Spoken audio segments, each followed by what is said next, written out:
District Jaldhaka থানার মধ্যে নালকুড়ার পারে বৃহত্তম বড়াই বাগান দেখতে আসলাম বন্ধুরা সহ। তাই আজ আমি আমাদের এই বড়াই বাগান যে পরিচর্যা করে তার কাছে কয়েকটি কথা জিজ্ঞাসা করব যে এই বড়াই বাগান কিভাবে পরিচর্যা করা হয় এবং এর মুনাফাটা কি। চাচা, আসসালামু আলাইকুম। ওয়ালাইকুম আসসালাম। কেমন আছেন বাবা? ভালো। আচ্ছা বাবা, এই বড়াই বাগান লাগার কতদিন হয়? 4 বছর হয়। আচ্ছা, আপনাদের যে এই বড়াই বাগান লাগাইছেন এই জমিটা কি আপনাদের নিজস্ব? না, এটা আমি লিজ নিছি। কত টাকা লিজ নিছেন বাবা? এটা বছরে 50,000 টাকা। বছরে 50,000 টাকা। আপনাদের বছরে কত টাকা ইনকাম হয়? ইনকাম হয় এক সময় এক বছর এক রকম হয়।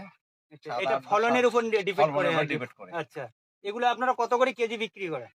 বর্তমানে 100 টাকা কেজি, 120 টাকা কেজি। এটা গ্রেড হচ্ছে, এটা 130 টাকা কেজি। গ্রেড মানে এই যে যেটা বাঁচতেছেন এইটাই গ্রেড? জি জি। আচ্ছা, আর যে ওটা যেটা ছোটটা আছে? এটা 80 থেকে 85 টাকা।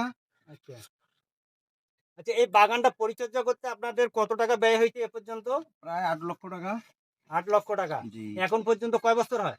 4 বছর হয়। 4 বছরে আপনাদের মুনাফা কত হচ্ছে? এখনো মুনাফা আসে নাই, কিন্তু আসবে সামনে। ইনভেস্ট মানে করছি অনেক। কয় বছর হচ্ছে? 4 বছর। 4 বছর হচ্ছে। জি। টোটাল খরচ হয়েছে কত? 30 লক্ষ টাকা। 30 লক্ষ টাকা। এখন পর্যন্ত ইনকাম পান নাই? না, এখন পর্যন্ত ইনকাম পাই নাই। হয়তোবা আগামী থেকে ইনশাল্লাহ পাবো। এবারে আচ্ছা। হয়তো আমার ক্যাশ উঠে যাবে। আচ্ছা। আগামী থেকে ইনশাল্লাহ পাবো। তাহলে এই জমির মালিককে কত টাকা দিছেন? 50,000 টাকা দিচ্ছি। 30 বছরের জন্য? না না না, প্রতি বছর। প্রতি বছরে 50,000 টাকা? জি। আচ্ছা, এই জমিটাতে আগে কি কি কি ছিল? ফসল এখানে ছিল? না, এখানে পরিত্যক্ত জমি। এটা প্রায় 30 থেকে 35 বছর শুধু পড়েছিল। আচ্ছা। এখানে কিচ্ছু হয়নি।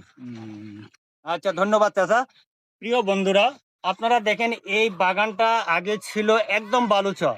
এই চাচা আমাদের এই জমিটা কন্ট্রাক্ট নিয়ে সুন্দর একটা বড়াই বাগান সৃষ্টি করেছে। এখন এই বড়াই বাগান সৃষ্টি করার কারণে এখন আশেপাশের যে জমিগুলো বালুচর ছিল এখন সবাই তারা ফসল উৎপাদন করার জন্য লেগে গেছে। শুধু একমাত্র এই চাচার পাশে দেখা সবাই উদ্যোগ নিয়েছে।